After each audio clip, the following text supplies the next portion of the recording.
Greetings, folks. So, empirical sensory instincting. Yeah, that's the sort what's an INTP would call SE, just to be more accurate, but more long-winded. So, and I'll get into why it's instincting, not sensing. So I'm just going to go to here first. So this is from an Angus Gelatley book. So, because the thing is,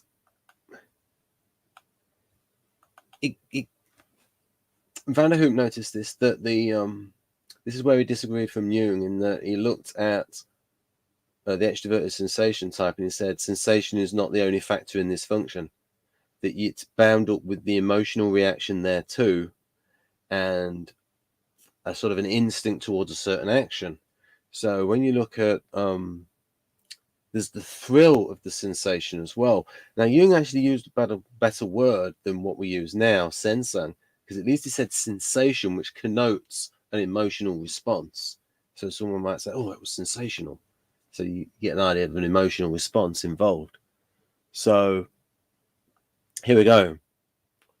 So that, I'm not going to read it through because I've got to go quick. Lee. And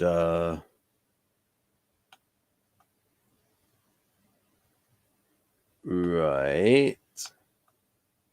Heavily involved in emotional processes in the limbic system. And there's a circuit where it goes to the limbic system first. And Judge Binny Dibley thought that the root of instinct was in the what he called the optic thalamus.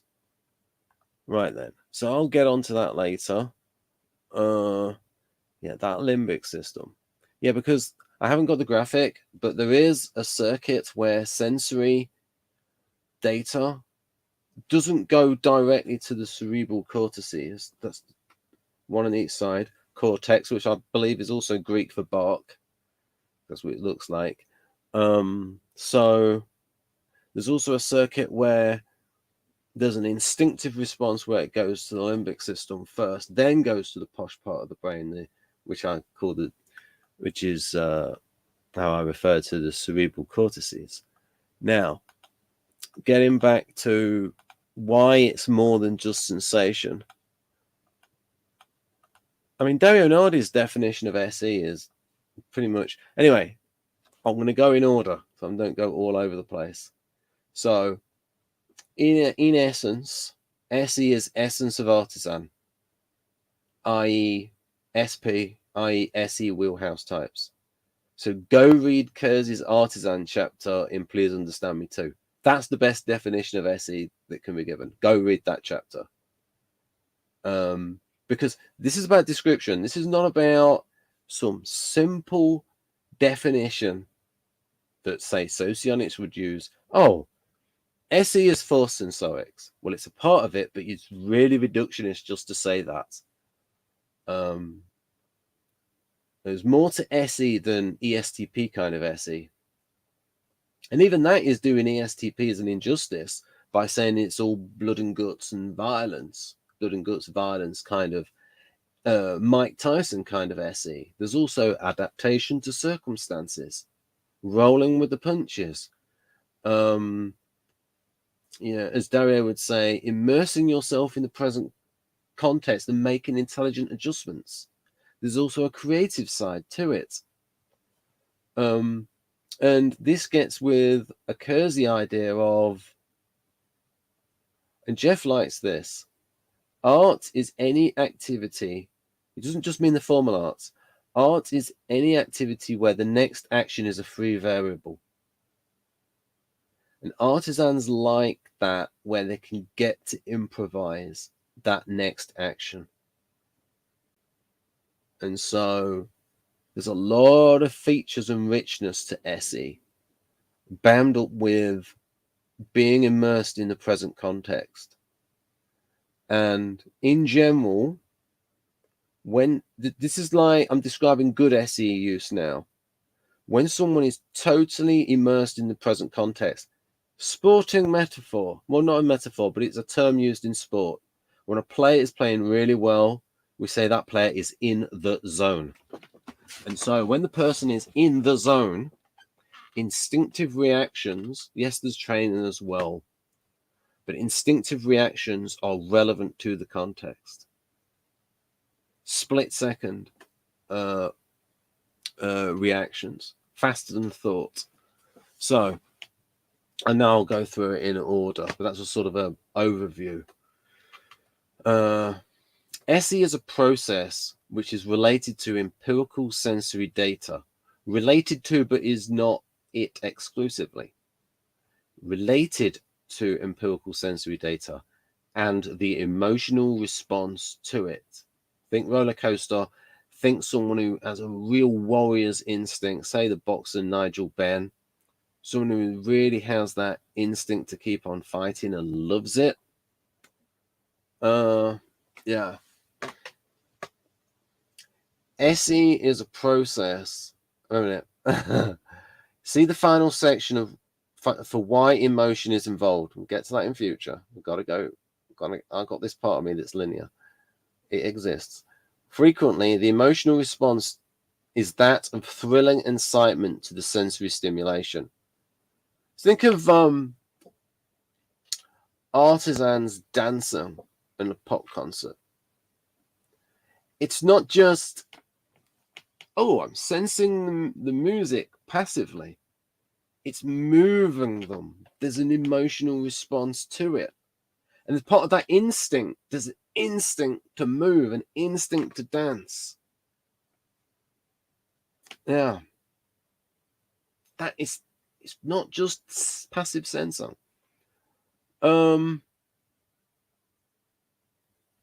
Right. Which can be very intense.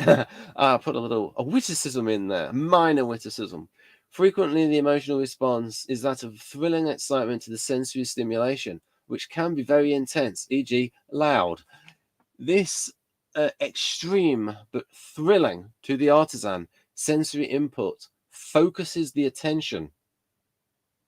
And the artisan in this SE state is enjoying the pressure that would rattle non-artisans. So once they get that sensory threshold, artisans can concentrate better than anybody else. Like I said, in the zone. Other types might crack under pressure. Guardians are better concentrating on something which is a long process. So, yeah. Especially checking somebody else's work. So a debugger of code and ISTJ would be very good at that. Concentration for long, long periods. Whereas the artisan has the ability to switch on, switch off. Depends on the situation. Reading the situation. Adapting to the situation. SE harmonizer. It's not just blood and guts, impose yourself on the opponent. Mike Tyson kind of SE. Mike Tyson would be able to do that against Tyson Fury.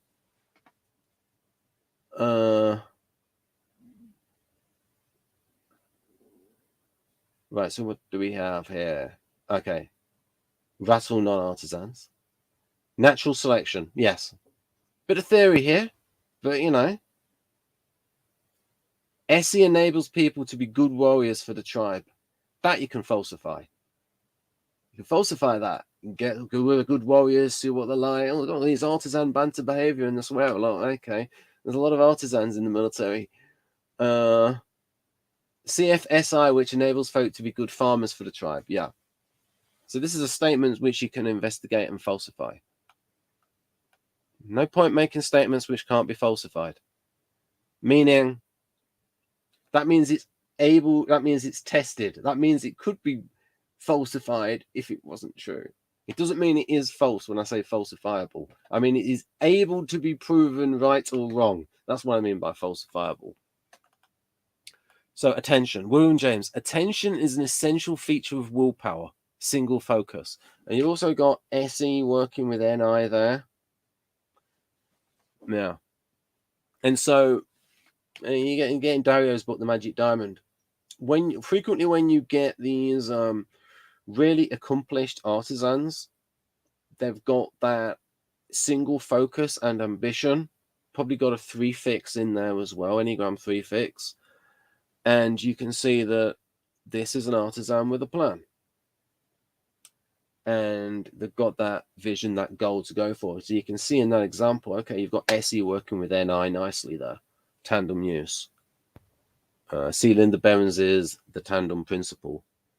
And that's elaborated upon in Dario's book, The Magic Diamond, which is there on the shelf. I read the NI chapter recently. Right, so yes, these NLP concepts bring out some key features of SE. Uptime. Again, all the attention directed outwards, crosses over with the idea of in the zone, immersing in the present context. In time. I mean, Kersey's chapter, in the here and now. Compare Dario Nardi's chapter title, yes, immersing in the present context. Let's NT it up. Thanks for the NT speak, Dario. I'm redoing my own witticisms. It's basically situational awareness and will involve thought-related perception. Yes, thought-related perception. Here we go. Here we go. Raw sensory data. What is it? What is it? What is it? But when you recognize it, you'll perceive it differently. What is it? What is this from? I'll tell you at the end, if I don't forget. Right. If you want to know how STPs think, yeah, especially like really intelligent STPs, because they go into how they think a lot and they sort of made a career out of it. Listen to the co-creators NLP.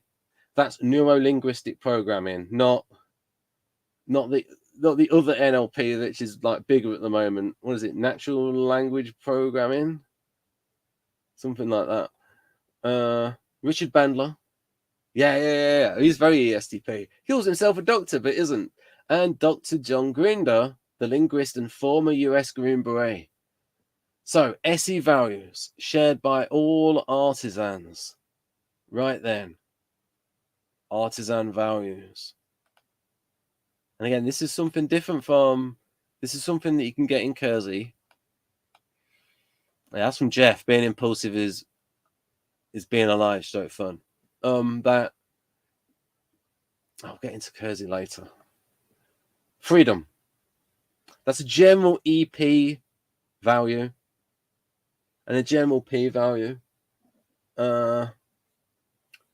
Artisans freedom. Try to, freedom, testing limits. That's like SE assertive, testing limits. Vigor, action. It's that urge to action, especially in SE DOMs. Being impulsive is being alive. That's what Jeff said. And I asked him, why do you like being impulsive? And he said, it's fun, Ben. Excitement, courage, audacity, artistry, audacity, adaptability. The 3 A's for the artisans. Adaptability and composure under pressure. So some of these bits are like, so for example, again, from recent conversations in the last year, just to get some clarification, there's that blood and guts kind of SE assertive where someone can get very aggressive in a fight mode. And then there's another part of SE, which is like the person that is completely calm in the same situation.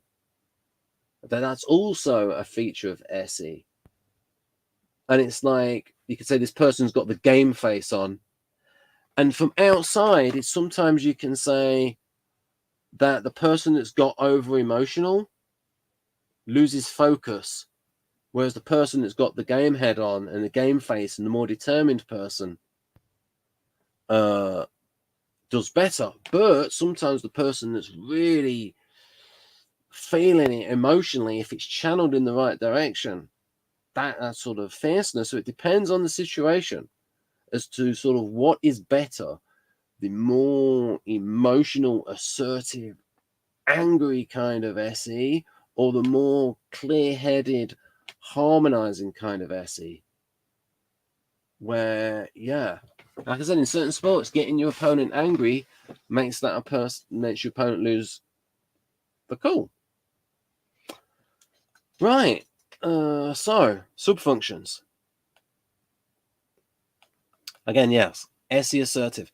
The problem with socionics, one of the problems with socionics, is it concentrates too much on this. Now, what I will say though, Victor Galenka's socionics, he improved upon classical socionics. He at least has got two kinds of SE. SE negative, which is basically force and Sorix stuff, the blood and guts, Mike Tyson SE, impose yourself on your opponent. And then he's got power sensing of resistance, which is more your kind of ESFP kind of SE, which is resisting being controlled, because freedom is a big value of S. So Victor has that part of SE right, which goes beyond the original. So kudos to Victor for that. He's got that freedom part of SE down, as well as the blood and guts part of SE. But yes, SE assertive. Yeah, combat sports and some sports hierarchy, being the alpha male or female. Examples, yes, shaping the battlefield, but that's going to be with thinking, and shaping one's circumstances rather than adapting to those. Shaping one's circumstances rather than adapting to those. And so this is all like high quality SE uses, when to be assertive, when to adapt, when to go into the offensive, when to go into the defensive. And it's like reading the situation. It's like the instinct, go for the jugular. Instinct, just pull back a bit, wait and see, read and react, which is also part of SE, read and react. There's different sort of strategies that come flat in the moment through, again, it depends on the situation, immersed in that present context, the situational awareness. That's part of it.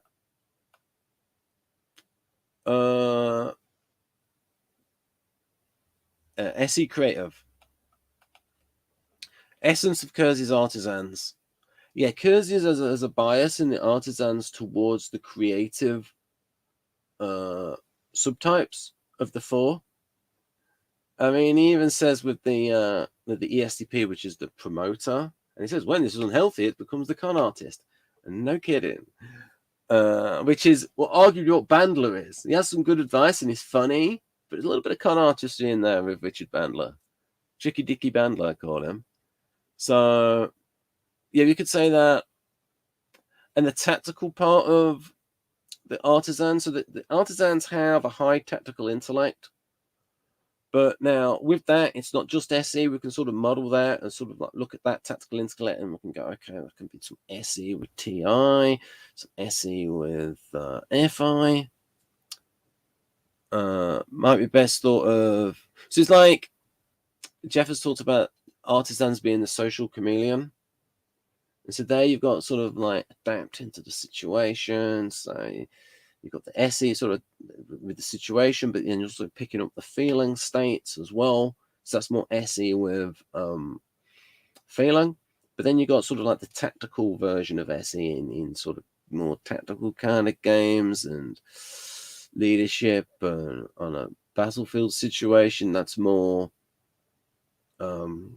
try to get emotioning, I call it, emotioning, verbify it. Emotioning and feeling, get it out of them. It's more get the thinking in there with the sensory instincting. Yes, training is a massive part of it because you can have an ESTP that's got all the natural SE. Now, sometimes they will adapt even if they're green because they've got the natural instinct there. Instinct. Right, and then here we go. And then Kersey about art. Improvise. Yes. And then please understand me too. He defines art as indeed any activity in which successive actions are free variables rather than fixed constants. Now, temperament difference. Guardians like to know where they are in a process and go through the process. Lower risk. The Guardians would say about this to the artisans. Well, that's very good if you're a master, if you know what you are doing. But what percentage of artisans actually know what they are doing? The Guardian method is more conservative. So again, small c conservative, lower risk. The artisan method is more high reward. You've got to get to that point before someone knows what he or she is doing. It's just improvising, making it up as go along. Well, you got to like have a lot of experience and learn from that before you get good with the artisan approach. But at its best, it's excellent. I have a bias towards creativity. Because of the emotional component of instincting, facial expressivity may be involved here. Yeah, in that most show players are going to be collaborator artisans. Because, and I've read a book called Directing Actors by Judith Weston. I would have called it Directing Show Players. There you go. But the point there is a lot of it is getting in the moment, concentrating on your scene partner, especially looking at their eyes, putting your attention on the other person so you don't become self-conscious. He frequently talks about child show players. Like they're all right when they're kids, but then they get a little bit older, get more self-conscious and lose the ability to act. So again, with the, say, ESFP, with that ability to just be in the situation and put your attention on your scene partner, then you're not acting, you're reacting. Then it's like more real. And then you've got the FI involved in like the ability to sort of go into certain states and feel not what you feel in that situation, but what the character feels in that situation. FI imaginative. So that is a functional correlate to Kersey's idea that the collaborator artisan is the natural show player, right? And again, there I'm lining up the definitions, the descriptions of the functions with another plane. And in future, I'm going to do a series where it's going to be PLESP. P is the psychological plane, then it's linguistic, then it's the EEG, then it's the social plane, which is the Kersey intellects, and then it's the physiological, right? So, and then each of the functions on those planes, an integrated whole, checking it. And then I can say, wow, look at all these things which have been brought together. And it's not just a case of me bringing it together. It's what is observable. And it's like I say, all of these things are consistent. And when you have definitions which are not consistent, that shows you that they're not right. And especially when it's consistent with empirical data. Right. So, deceiving an enemy in combat, feints. Yeah, SE creative, feints. Related to bluffing, lying. Artisans like to bluff. Blag it. SE with JI. Especially, and what's Kersey got for the ESTP? When unhealthy, the con artist. And a lot of promoters, it borders into con artistry. And they might say, well, it's not illegal. It's not illegal, not illegal, it's not wrong. Don't blame the player, blame the game. I'm here selling my gold. With new numismatic coins that's hardly got any gold in it. But, you know, I'll get more money that way. Blame the player, blame the game. I earn more money selling numismatic coins rather than selling pure gold. Right. SE harmonizing. Yes, this is it. I like the harmonizing. It's because of my interaction style of responsive accommodation. Because I'm an accommodator, rational. Adaptation to circumstances. Yes. Calmness, coolness under pressure. Knowing when to defend, to get into a position to counterattack. Because if you have too much SE assertive, that can be reckless. That can be reckless. You know? Bad habits to just being too assertive. You come up against an opponent. What are you going to do? So you're going to make adjustments. There can be an arrogance. There's an arrogance to all of the assertive functions. TI can be very arrogant. Right, sensory instinctor. And then here we go. Why is it why it's sensory instinctive and not sensation nor sensing. Here we go. Here we go. Credit to the instinct chapter in Conscious Orientation, 1939, by J.H. Vanderhoop, translated by Laura wasn't chained to a kitchen sink Hutton washing INTP for changing how I think about the Jungian sensation suprafunction. Yes, because it's above SE and SI. Now, Vanderhoop. This is Vanderhoop on Jung's sensation types. So when it's white, it's from the book.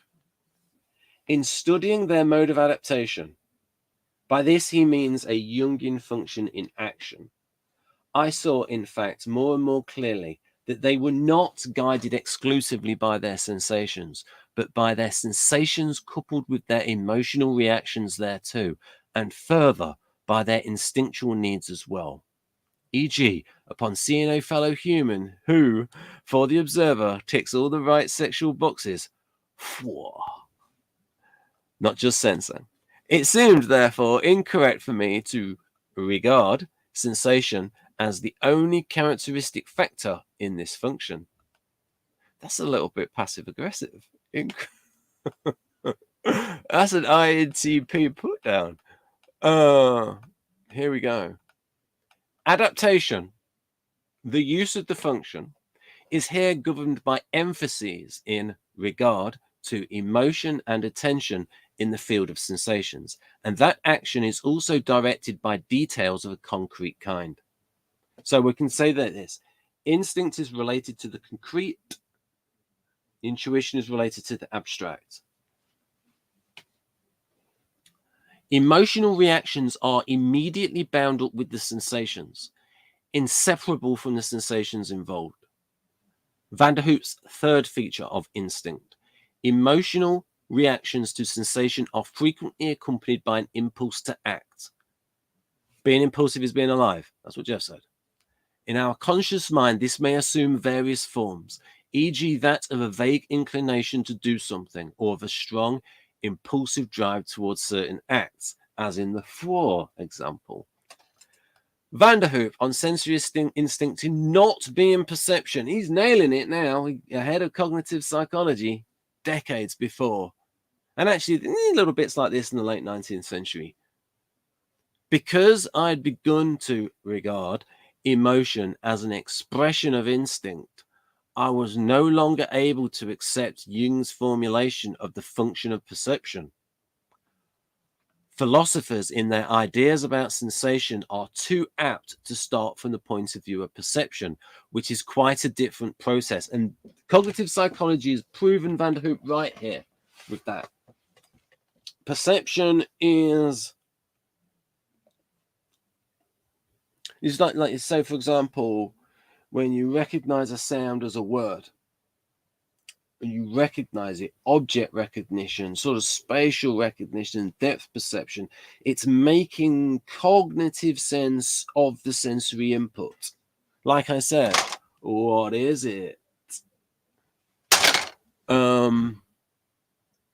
Right, so this is where he nailed it. So, I don't want to get the book out. There's like loads of parts of what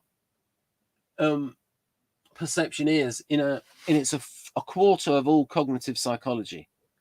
You've got, again, object recognition in there, recognition of sounds, depth perception, as I start repeating myself now. There we go. There. Which is quite a different process. Perception is a circumscribed cognitive process, and this limited conception has been transferred to sensation. Jung goes, what sensation really is, it's reception. As soon as you make sense of it and recognize the phenomena within the field of sensations, that is perception. But that's receiving. Right. Perception is a circumscribed cognitive process, and this limited conception has been transferred to the sensation. Jung goes so far as to regard sensation and perception as identical, but perception, in my opinion, is more related to thought, since by it, perception that is, truth is tested. That's a high IQ INTP point, so you might have to think about that. Sensation is a much simpler and more passive mental process. Yes, it's like why I call it reception, in which it is much more difficult to define the units of experience. Again, what is it? Well, it's blue and it's got that shape, but what is it? Do you recognize it? As soon as you recognize something, there's baggage which alters the perception. It's more difficult to define the units of experience. Receptivity and reaction are here still closely related. Right, because you're not perceived it yet. It's, what is it? Okay, so how can I put this? Okay, imagine a hypothetical situation where a woman had never seen a man before, and let alone one that she found attractive. And it's like the emotional response is, what the heck is that? I like what I'm seeing, but what is it? What is it? What's that? Ooh. Like, there's an instinctive response, but what is it? All right. Hypothetical. You'd have to do an extremely unethical experiment in order to get that. You'd have to like raise someone up, never seen them, 20 years later. What do you think of that, dear? First of all, we'll discuss you calling me dear later on. But yes, very nice. Right. And you're one of them as well, but you're not as attractive as that one. Right. Sensation is right. Okay. Receptivity reaction is still closely related. If, however, sensation and reaction are regarded as a whole, there is an exact correspondence with those manifestations which many biologists describe as instinctive. Perceptions are, however, mental contents of far greater differentiation than the field of sensation which we have in mind. He's nailed it. He's decades ahead and nailed it. It's all in line with cognitive psychology. I'm getting the book. I'm going to prove him right. Perception is different from sensation. I'm getting the book, getting the chapter list. Here we go. Right, here we go. Right. Here we go. I'm going the whole hog now. Better press the right thing. So what we got here. So this is how cognitive psychology breaks down. So, and again, thoughts, not just TE and TI. Yeah, the role of emotions. Here we go. It's not as clear cut. Here we go. Subtleties of perception. Depth and color. Recognizing objects and people. Paying attention to attention. Right, let's have a look at part 2. So it might be like a little bit more depth on it. So you have an idea and maybe able to flesh it out a bit. I've not got the book. Oh, I did all those things, didn't I, on perception? I could show that. Oh, I don't know where they are. But I have a book where I took some notes from a cognitive psychology book, the official one in England that's really expensive, the one for cog sci students. Oh yes, and when they're doing a degree in that in England, they are only doing that. So by American standards, a master's degree. Sorry. Right. So yeah, there's lots of stuff. So you want the book. It's called Cognitive Psychology, a Student's Handbook. And they've got these chapter summaries. All right, I'm not going to go through those. The video would be too long. Right, so, again, perceptions are, however, mental contents of far greater differentiation than the field and sensations which you have in mind. Just looking at these words, you're identifying these words, identifying these markings as words which have significance, which then change your perception of these symbols. Right. Compare that to looking at a completely unfamiliar language to you. Oh, I wonder if AI could work out Minot and Linear A. Has Minot and Linear A been solved yet? It was a language that couldn't be understood for ages, so maybe an AI could understand that if it's got enough. Yeah, anyway. Anyway, I got distracted. Truth, as expressed by the German runes, I can't pronounce that. That's Wojtek. Wikipedia defines perception thus: from the Latin perceptio, gathering, receiving, is the organization, identification of sensory information in order to represent and understand the presented information or environment. A lot more than sensing going on. And it's related to thought. The field of cognitive psychology agrees, likely unknowingly, with Vanderhoop. NB, conscious orientation translated by Laura Hutton from a 1937 Deutsch book, aka German. In the 5th edition of the expensive book Cognitive Psychology, a Student's Handbook by Ising and Keen, object and facial recognition are included in the section Visual Perception and Attention. Page 13 of Instinct and Intuition by George Binney Dibley, 1929. This is a bit, he wrote well, he was a newspaper man, was George Binney Dibley. By quite separate an instinct. This is like a little bit passive aggressive against the SE DOMs, but you know, he puts some little bit of, gives them credit. By a separate instinct, he may turn a deaf ear to reason and intuition and act in some ill-considered but immediately efficient tactical intellect fashion. Expediency. Kersey calls the STPs the expediters. Alternatively, the same process may take place in a more sudden and unexpected manner, when an individual, before his reason has time to work or his intuition to produce intelligible results, may have been moved to summary action more promptly still by unconscious instinct. All right. Muddying the waters by making it. No. Anyway, emotioning limbic system is irrational and part of sensory instincting. This is the thing. Perception is rational. Sensory instincting is irrational. So you can't put perception and making sense of the world in that. Emotioning is irrational and part of sensory instincting. It's not a perceiving function, it's an irrational function and part of sensory instincting. Whereas feeling, which is more cerebral but connected to the limbic system, is rational, especially in reflection on it. So this is the difference between emotioning and feeling. Yes, it's not a clear distinction, but that's how we've evolved.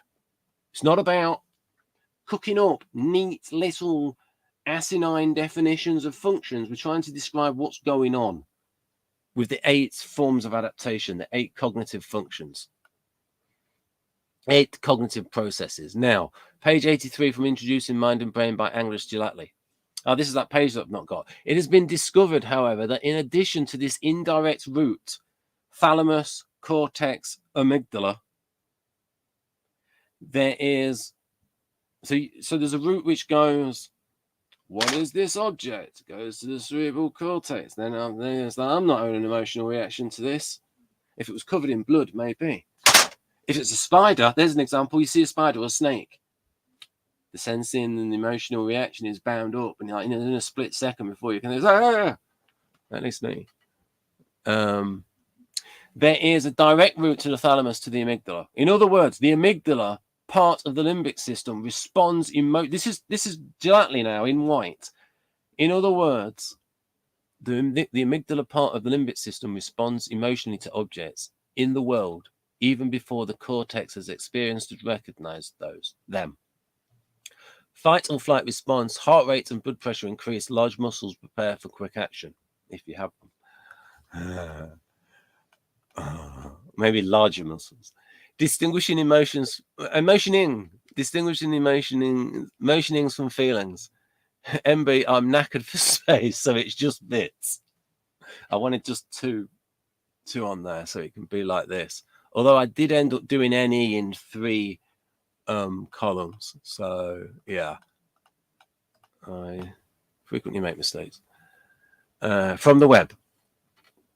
Since emotions are linked to the autonomic nervous system, they are impulsive. Remnants of emotions are feelings. One way of describing it. Re-fear. Gradually, as the mind begins to understand what is happening, the emotions will evolve into feelings. This means, this is sort of like, again, what people are writing about it on the web that I thought were So I sort of cherry picked this. Gradually, as the mind begins to understand what is happening, the emotions will evolve into feelings. This means that emotions come and go fast, but feelings are associated with the frontal lobe, which means there is no upper limit to the number of feelings. Feelings which are cerebral are more sophisticated and are more likely to be affected by thoughts. See the CBT model, cognitive behavioral therapy. Vanderhoop described the characteristic quality of feeling as a certain attitude of mind in which a variety of emotional reactions are combined. Examples: anger, emotioning versus indignation, feeling. Lust, emotioning versus love, feeling. So yes, there is a blurred line between emotionings and feelings, but this is what happens when one takes a scientific descriptive approach to the 8 Jung Vanderhoop faculties as used by the 16 empirical Kersey types. Empirical, word and tool usage, interaction style, and if you have a long enough conversation with them, you can get their values coming through in the word usage. Right then. That is that. Oh, yes. I'm going to tell you what it is. It is the top of a typewriter. That is where they come up and strike. So yes, that is the top of a typewriter, and I'll show you. Oh dear.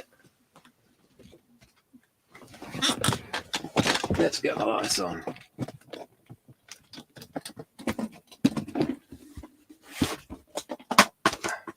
Object recognition.